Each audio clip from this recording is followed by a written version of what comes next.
শিক্ষার এভরি মুমেন্টে সবাইকে স্বাগত। আজকে আমি হাজির হয়েছি কুমড়ো পুঁইশাক চিংড়ির রেসিপি নিয়ে। আপনারা হয়তো অনেকেই অনেক রকমভাবেই ট্রাই করেছেন, কেউ অনুষ্ঠান বাড়ির রেসিপি ট্রাই করেছেন বা ঘরেও আপনারা বানিয়ে খেয়ে দেখেছেন, কিন্তু আমি যেভাবে বানাই সেইভাবে আপনারা একবার অন্তত বাড়িতে ট্রাই করে দেখবেন। এর স্বাদ কিন্তু হয় অপূর্ব। আসুন তবে দেখে নেওয়া যাক আমার এই আজকের রেসিপিটা। এখানে আমি 300 গ্রাম চিংড়ি নিয়ে নিয়েছি। এর মধ্যে দিয়ে দিলাম স্বাদ অনুযায়ী লবণ আর দিয়ে দিলাম 1 চামচ হলুদ গুঁড়ো। দিয়ে এটাকে খুব ভালো করে মাখিয়ে নেব।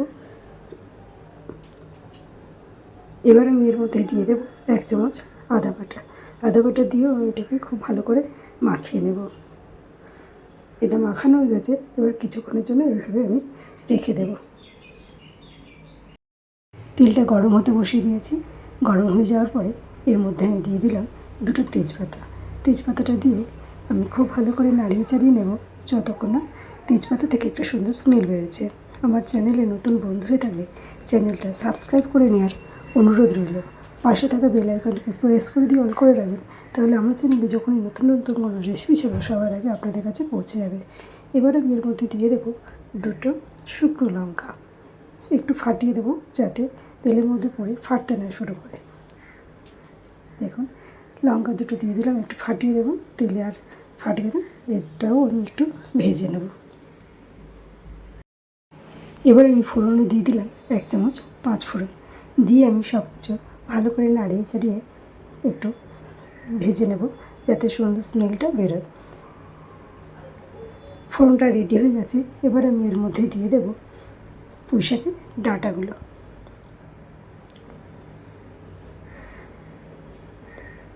পুঁইশাকের ডাঁটা যদি আগে তেলের মধ্যে দিয়ে খুব ভালো করে ভেজে নেওয়া যায় তাহলে কিন্তু এর মধ্যে সব মশলাটা খুব ভালোভাবে ঢোকে আর সিদ্ধ হয় খুব সুন্দর। ডাঁটার মধ্যে দিয়ে দিলাম স্বাদ অনুযায়ী লবণ। দিয়ে ডাঁটাটাকে আমি খুব ভালো করে ভেজে নেব যতক্ষণ না ডাঁটার কালারটা একটু চেঞ্জ হয়ে যাচ্ছে। যতক্ষণ না ডাঁটার কালার একটু চেঞ্জ হচ্ছে ততক্ষণ এটাকে ভাজতে হবে খুব ভালো করে। দেখুন, এটা একটু চেঞ্জ হয়ে এসছে, আর একটুখানি ভাজলে কমপ্লিট হয়ে যাবে। ডাঁটাটা ভাজা কমপ্লিট হয়ে গেছে। এবার আমি এর মধ্যে দিয়ে দিলাম আলু। আলুগুলোকে আমি একটু ডুমো ডুমো করে কেটে নিয়েছি। এর সঙ্গে ভালো করে আমি ভেজে নেব ডাঁটা আর আলুটাকে। এবার আমি এর মধ্যে দিয়ে দিলাম আগে থেকে কেটে রাখা কুমড়োটা। কুমড়োটা আমি দিয়ে দিলাম। দিয়ে এবার এগুলোকে সব একসাথে করে খুব ভালো করে ভেজে নেব।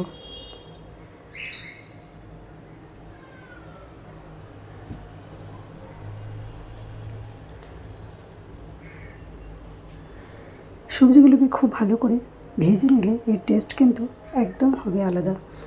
এই জন্য আমি সবজিগুলোকে সব একসাথে করে ভেজে নিলাম। আগে ডাঁটাটাকে ভেজে নিয়েছি, ডাঁটা আর আলুটাকে একসাথে ভেজে নিলাম। এবারে কুমড়োটা দিয়ে দিলাম। কুমড়োটাকে আমি খুব ভালো করে ভেজে নেব। সব সবজিগুলোই খুব ভালো করে ভাজতে হবে।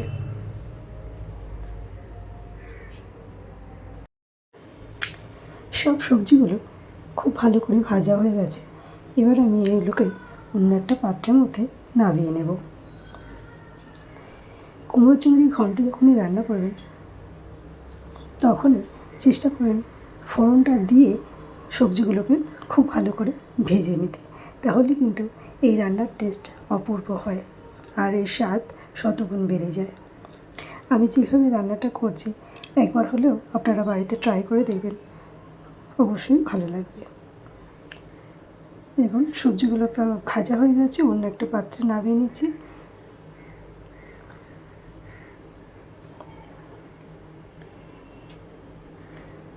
সবজিগুলো মোটামুটি সবই আমার এখানে নামানো হয়ে গেছে, আর কিছুটা আছে সেটা তুলে নিলেই হয়ে যাবে। দেখুন, কড়াইতে যে তেলটা আছে এই তেলের মধ্যে আমি আগে থেকে মশলা মাখানো চিংড়িটা দিয়ে দেবো তেলের মধ্যে। দিয়ে চিংড়িগুলোকে একটু ভেজে নেব। চিংড়ি কিন্তু খুব বেশি ভাজতে যাবেন না। চিংড়ি বেশি ভাজলে কী হয়, একটু শক্ত হয়ে যায়। জাস্ট আমি দেবো আর তুলে নেব। জাস্ট কালারটা চেঞ্জ হবে আর চিংড়িটাকে তুলে নিতে হবে। দেখুন চিংড়িরা একদম কালার চেঞ্জ হয়ে গেছে। এবার আমি এগুলোকে নামিয়ে নেবো। এগুলো কিন্তু খুব বেশি ভাজলাম না, বেশি ভাজলে শক্ত হয়ে যায়, আগেই বলেছি। আর চিংড়িটাকে অবশ্যই একটু আদা মাখিয়ে, মানে আদা বাটা মাখিয়ে ভাজার চেষ্টা করবেন, তাহলে চিংড়ি যে একটা ভাজার পরে যে একটা বাজে তীক্ষ্ণ গন্ধটা হয় সেটা হবে না। আর কাঁচা চিংড়ি ব্যবহার করলে তার স্বাদও কিন্তু অপূর্ব হয়। আমি জাস্ট একটু ভেজে নিলাম যাতে কাঁচা ভাবটা না থাকে। এবার আমি তেলের মধ্যে দিয়ে দিলাম আগে 1 চামচ আদা বাটা। এবার আমি এর মধ্যে দিয়ে দেব 1 চামচ হলুদের গুঁড়ো,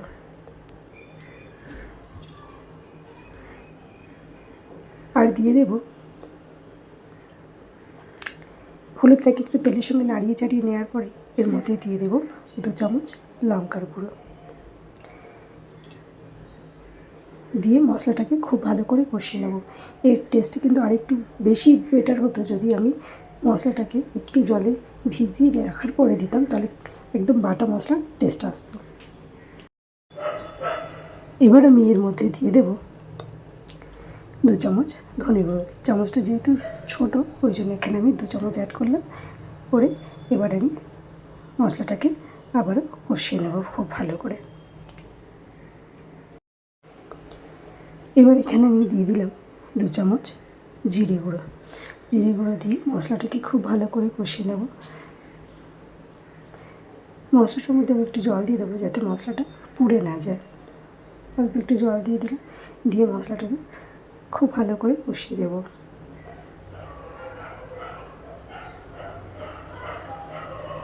দেখুন মশলাটার মধ্যে একটু জল কম পড়েছে, আর একটু দিয়ে দেবো যাতে পুড়ে না যায় আর কষানোটা কমপ্লিট হয়। কষানোটা আগে কমপ্লিট হয়নি, ওই জন্য আবারও আমি জলটা অ্যাড করলাম। মশলাটা খুব ভালো করে কষানো হয়ে গেছে। এর মধ্যে দিয়ে দিলাম আগে থেকে ভেজে রাখা সবজিগুলো দিয়ে দিলাম, দিয়ে খুব ভালো করে নাড়িয়ে চাড়িয়ে দেবো যাতে সবজির গায়ে মশলাটা সমানভাবে লেগে যায়। এবার এখানে আমি অ্যাড করে দিলাম পুঁইশাকের পাতা। যেহেতু পুঁইশাকের পাতা সিদ্ধ হতে সময় লাগে না, তাই আমি এটাকে লাস্টে দিলাম। দিয়ে এবার এটাকে একটু নাড়িয়ে চাড়িয়ে দেবো, দিয়ে চাপা দিয়ে কিছুক্ষণ হতে দেবো রেসিপিটা।